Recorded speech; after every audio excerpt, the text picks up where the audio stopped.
Hello everyone and welcome to Club Reaction to Servette 1, Rangers 1. Rangers going through on aggregate by 3-2 in an eventful night in Switzerland, that is for absolute sure. I am Scott Carney and I'm joined by Scott Gemmell. Scotia, I like when I have you on after a kind of mixed performance like that because you always tend to make me see the light, mate, when there was plenty of tonight I wasn't chuffed about, but at the end of the day, mate, I'm delighted that we're through to the next round. How are you, mate?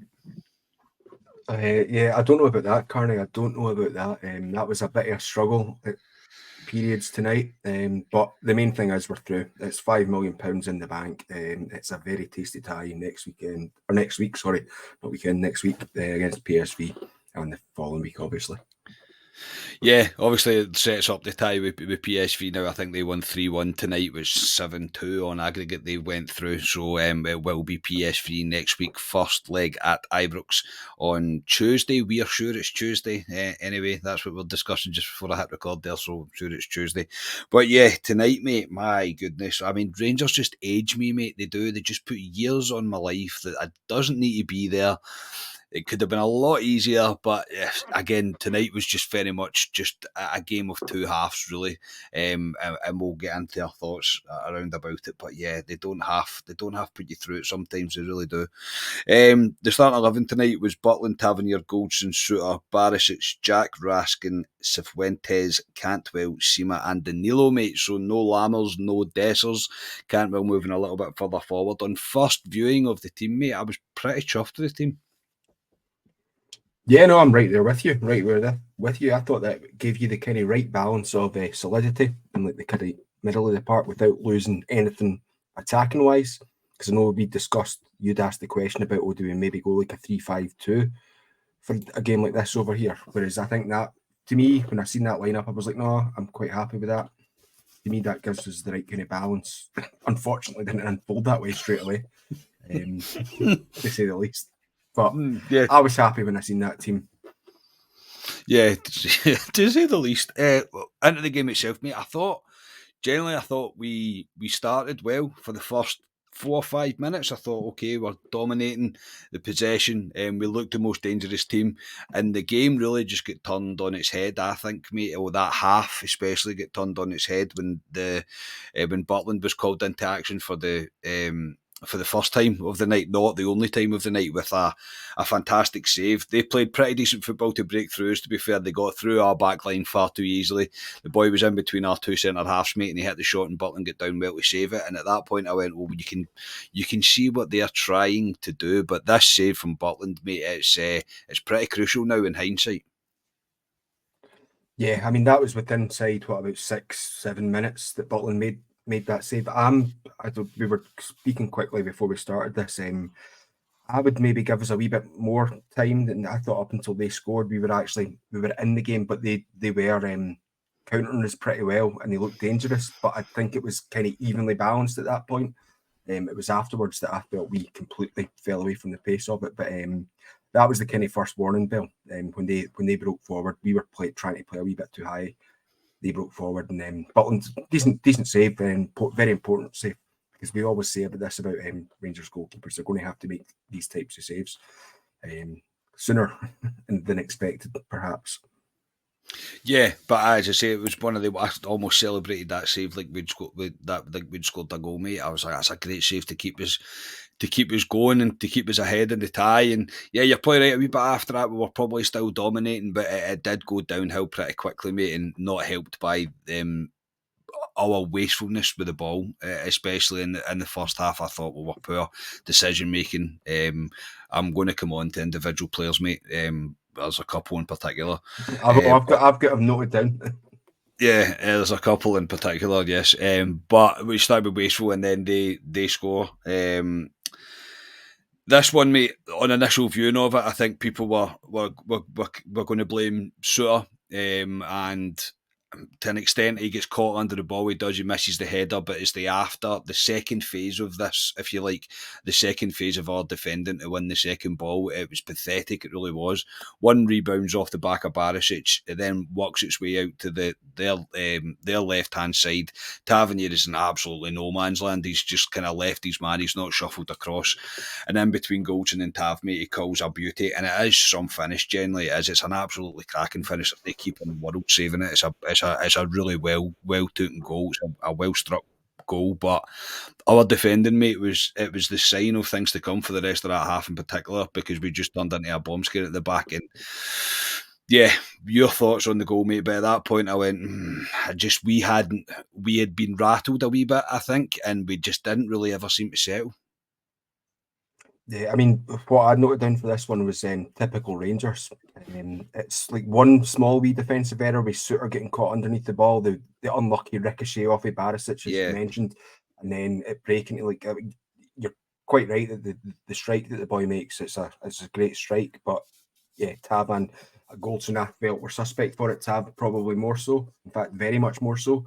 And it's just, that's the typical Rangers goal that we've conceded. In fact, the goal that we scored, scored against us from Kilmarnock, was that a similar type of goal, but it was one wee slight defensive error, then a wee bit of unluckiness, and this just seems to happen, and that happens, and you're like, there's a couple of wee moments before that as well where Tav had a free kick when I think Cantwell and Raskin were running up down the left-hand side, Cantwell running into the box, just clipped outside the box, and then Tav's free kick's very poor from that, and then this happens almost immediately after it, and I think that, unfortunately, that kind of starts alarm bells ringing in your head that it's going to be one of these nights.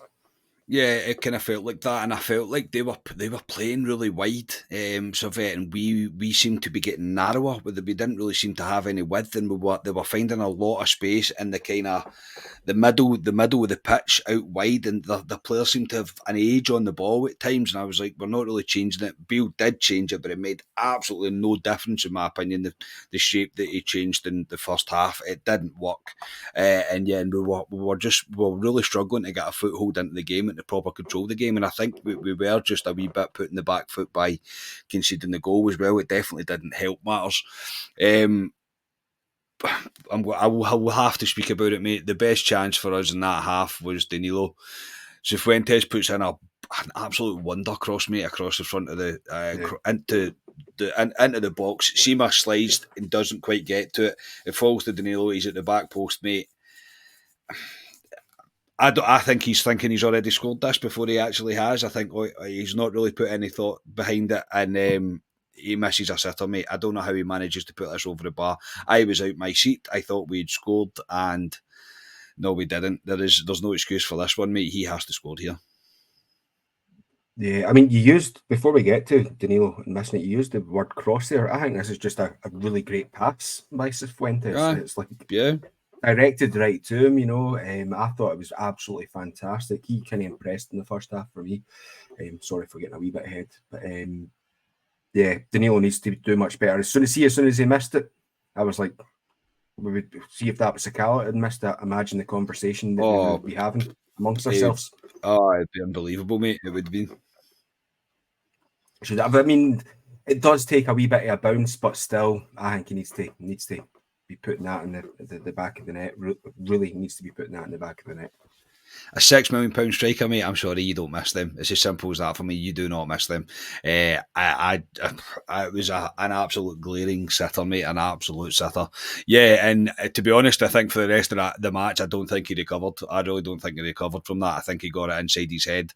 There was at a point as well that he just kicked the ball out for a throw in for reasons best known to him. I don't really know why he done that, but I don't think he recovered. He recovered from it at all. But there's no getting away from it. He has to do better there, and he has to score. And then Rangers' defensive frailties continue, mate. Down there, they targeted our right hand side blatantly, I thought, and I think that's speaking a lot right now about James Tavernier. we're used to people targeting our left because everybody considers Borisic to be the weaker of the two, the kind of defensively, and I thought they just continued to target our right hand side. There's so many times, mate, Tavernier was nowhere near where he had to be. His positioning was terrible, his touch was terrible, his passing was terrible. Everything about James Tavernier in that first half, I wanted him off the pitch as quickly as possible. He was rotten. He was absolutely rotten. This one, mate, again, Butland is called into action. Don't get me wrong. I know, obviously, we pulled up in the group chat, mate, that Barisic is standing in the middle of the pitch at this point, waving his arm about. I don't really know what he's doing or what he's thinking there because his runners away from him. But the Servette player makes a wrong decision and takes the shot on instead of squaring it, where it would have been an easy tap in for the boy. But Butland was called into action again, mate, and he stood up and he made the save. But at this point, mate, I'm going, we are all over the place at the back, and our front line is not doing anything at all. I was fearing the worst, mate. Yeah, I do like the name Borisic there. Is that what you were Did I calling say? him? Borisic? Did I say Borisic? Did I say Borisic? It's You been a combine long them day, both. You mate. It's combine been a Borna into long day. Barisic. No, yeah, I know the feeling. No, I see. Barisic was at fault here as well, but Suter was trying to play the offside trap as well, and it was just before this as well. Actually, that this is the one mistake I would say Cifuentes, or the one wrong decision Cifuentes had made in that half, was he probably should have tried to take the shot on, but he then took it further to the byline, lost the ball, and then that's when they break away. Butland, like you say, though, again, called into action, absolutely fantastic. And it's it's what we need. We needed that because again, they're breaking their goal up. They've got the kind of ascendancy, the crowd behind them and things like that. And I think if they'd scored, then that would have been a very, very long night if they'd went a goal up in the tie. I agree, mate. I think if they go 2-0 up and in that first half, I think it's curtains for Rangers the way we were playing. I really do. Butland kept us in that game, in the first half in particular. He definitely kept us in it because I honestly think they would have been out of sight. I don't think we'd have responded to it very well because, that, as I say, that first half is. It's terrible. It really is shockingly bad. I was not impressed. I spouted all sorts of my views onto social media, onto Twitter, mate, about it. I just wasn't impressed, and I was calling for Bill to make the changes, mate. I said he was going to have to be brave regarding this. Into the second half itself, mate, he made no changes, but the biggest change that he did make is he told the fullbacks to get further up the pitch, and immediately, mate, it started to work. I don't know why we didn't do this in the first half. I don't know why you couldn't portray this from the sideline about it, but I think it completely changed the shape. I think it gave Servette something to think about. And don't get me wrong, I think Servette in that first half went hell for leather a wee bit, and it maybe caught up in them in the second half. But as I say, at the start of the second half, mate, I thought we looked dangerous. I thought all of a sudden we were starting to play much better. We were creating chances. The passing clicked at points as well in the second half, and it was a typical tale of two halves. It's just that's exactly what we were witnessing, and we get the goal from it, mate. And the guy that I was slating on social media, the guy that I was slating all through that first half, is the guy that gets the goal because that's the way things work in football. Barisic with a tremendous cross again, absolutely brilliant cross back into the back post where Tavernier is to head it away, mate, and we're one each. I had a wee celebration and I had a laugh at myself because I had criticised them so much, but mate, this was a crucial time for Rangers to score. Yeah, we as Rangers fans, as Rangers supporters, we really need to talk about our fullbacks because and one end of it, basket cases, mate. Both of them are an yeah, absolute basket case. They really are. at one end of the game, it's like you're plating them and things like that, and then at the other, they're the ones that actually come and they deliver you in the end of it. And I think that's maybe where we've got this problem with them, that we're like, yes, we can slag them, but then they're also the ones that are giving us the goals. They're giving us the assists. It's we definitely need to talk about James and Warner, and what they do giving us forward. But I mean, it's a typical European goal by Rangers, isn't it? Fullback to fullback. Yeah. It's like it's always been, mate. Like it's never changed. But yeah, I just couldn't. I was like, of course Tavernier scored. Of course he has. Like, I've just absolutely ripped him apart, and of course he has. But yeah, as you say, it got us back into the game, and I thought from there we settled to an extent. I do think there was so much better play in that second half in comparison to the first, and I do think the change of moving the fullbacks further up the pitch is what done it. But it was also helped by Nico Raskin, mate, or Raskan, if people keep shouting at me for, because his name's apparently Raskan. But he was tremendous in that second half, mate. He fought for every single ball. I think he covered pretty much every blade of grass, and I think he's pretty pivotal for us regaining control in that second half. Raskin was top dollar in that second half, mate. Yeah, no, you're right. Actually, bringing Raskin up for the second half, because I thought he was very poor in the first half. I thought Yeah. he seemed to get playing a wee bit further forwards. Was anybody good in that first half, really, though? Was it really? So Fuentes and Butland, maybe? And Yeah. Butland, yeah, probably, yep. But no, I think he definitely did improve in the second half. There didn't seem to be too much of a change, like just from rewatching it from what I could see in the telly. There didn't seem to be like an awful lot of tweaks made there. I don't know if it's maybe just the halftime team talk that's kind of settled them down a wee bit, because the midfield wasn't really working in that first half either, was it? No. It got better. I think listening to the commentary on BBC there, they seemed to make out that they were so much better in the second half. It was an improved performance in the second half, but honestly, I thought it was quite a poor level, poor standard of football in that second half as well from both teams, which can get summed up in the next minute or two by the best corner kick that I think I've ever witnessed in my life. Yes, mate, you can take that one away as well. Yeah, it was. That's that's. Remember the football nightmares thing that used to be out like years ago? That's exactly what that was. I don't even know what he's trying to do. Is he trying to play it short, and he literally just passes us out the pitch? It's something that I would expect Rangers to do, particularly the way we were playing in that first half. You know, it just seemed like something we would do. Yeah, so, but I say Rangers made changes pretty much on the hour mark. Dessers and Lammers came on for Danilo and Sima. Danilo, mate, as I say, from that miss, he didn't get himself back into the game.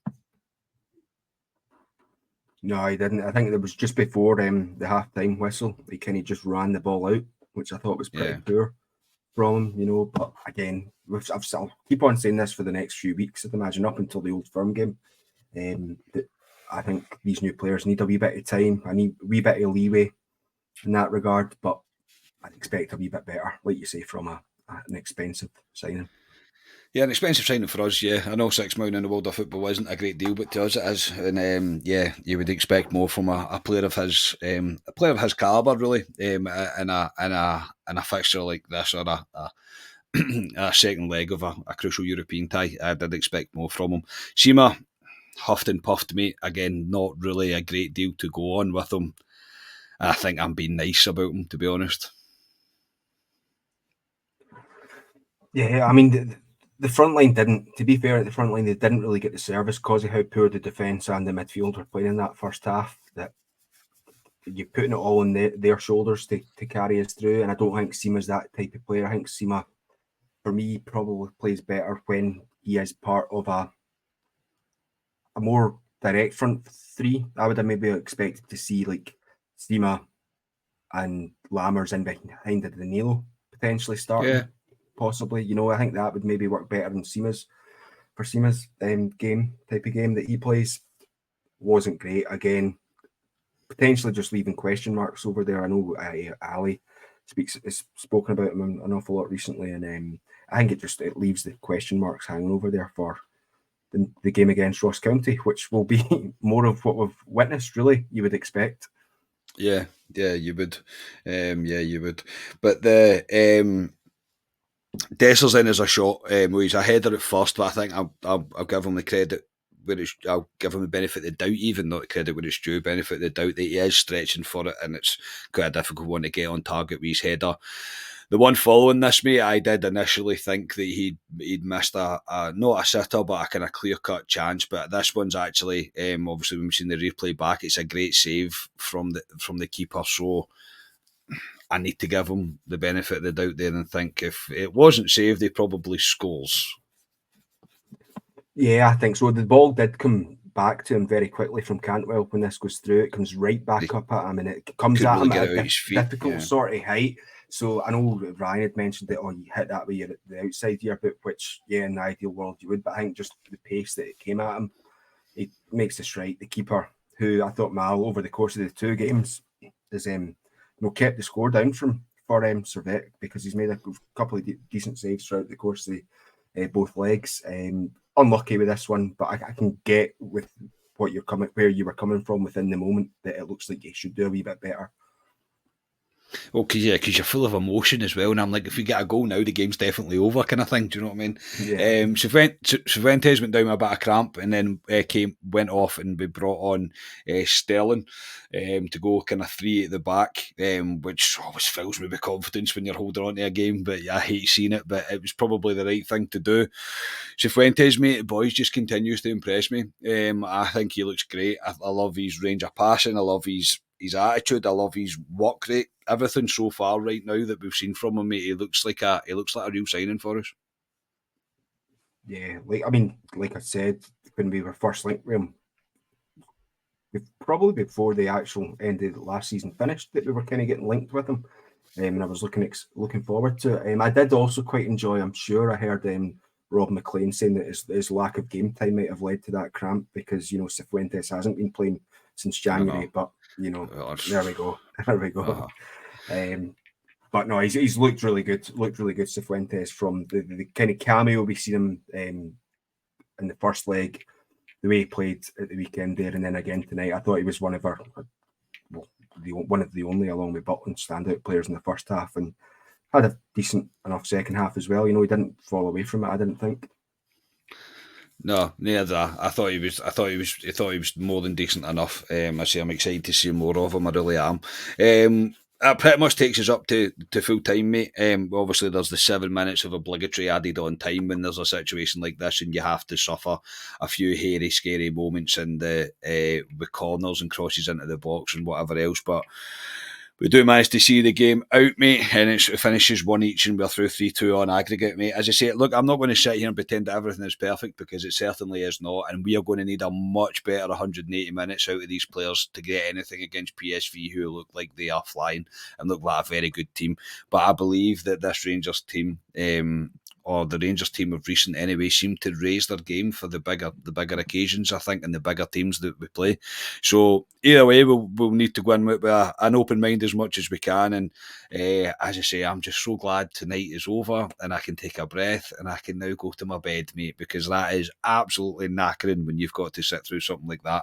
But yeah, mate, your final thoughts on tonight, and you can pick your man of the match as well. We're through. That was the main thing for me. I'm not. I don't even want to start considering the PSV game. We've got Ross County beforehand. I'll want to focus on that first. We can worry about PSV. Well, considering it's Morton, but I'll let you off. Oh, so it is. Sorry, apologies. It is Morton we're playing. Yes, I forgot all about the League Cup. Yes, the League Cup on Saturday. Sorry, everyone. Yeah, so we can focus on that first, and then worry about PSV, because it will be tough. So let's enjoy tonight, the fact that we're through. We've got that £5 million. As I say, I don't think it was the greatest game of football that I've ever sat and watched. There was other games that I was looking at the score lines through tonight, and if I'd just been a neutral watching, taking a pick of my games, that one probably wouldn't have been it. The Rangers Servette game. For me, I'm going to give the man of the match to Cifuentes. I think for the majority of the game, the time that it was on, he came off in about 85, just before 85 minutes, I think he came off. Yeah. So I think he contributed enough for me to give him man of the match. For me, yeah, like I say, we're through. We are through, mate. We are through. I'll say yes, if Fuentes, mate, shout. I'll give a shout to Butland as well. And that second half from Raskin was great. He was absolutely tremendous in that second half. I think obviously Beale's changed the formation slightly in the. He's told the wing backs to get higher up at the start of the second half, but I presume that they got a rocket at half time as well, and told very much to pull the finger out, and Raskin certainly did. That second half, I thought he was great. I really did. I thought he was everywhere. I thought he broke up the play. I thought he did what he had to do. He was also driving forward with the ball. Had a shot on. shot from the edge of the box that just went past the post. But yeah, if we had played slightly better in the first half, I'd be probably giving it to Raskin. But maybe he deserves it just for the way that he's responded in the second half. Because I did, I thought he was great. I really did. I thought he was brilliant. But yeah, as Scotia says, we are through, and that's all that matters tonight. Obviously there is going to be concerns, and there'll still be people not happy with the fact that we are through. But I may not sound it, but I'm very tired. I'm very tired watching Rangers. Very tired. But I am delighted that we are through, and it does lead to a pretty mammoth tie against PSV, and it's something to look forward to. But let's not too get carried ahead of ourselves, because we're either playing Ross County or Morton, depends what day you talk to Scotia at the weekend. Scotia, thanks very much for coming on, mate. Cheers. I like how you say you're tired, and that's what 4 games into the season, and you're already so tired. tired, It's going to be fun, but no, we'll keep it lively here in Club at 22. Will we not? We always will, mate. We always will. We'll be back on Friday with Club Live, where we'll preview the Morton game. Until then, enjoy the rest of your week. We are through. Not perfect, but we have managed to get there, so that will do. Before you go, if you could like your video, subscribe to the channel, that would be magic, and we'll speak to you on Friday. We are Club at 22, the Rangers podcast. Cheers, everybody.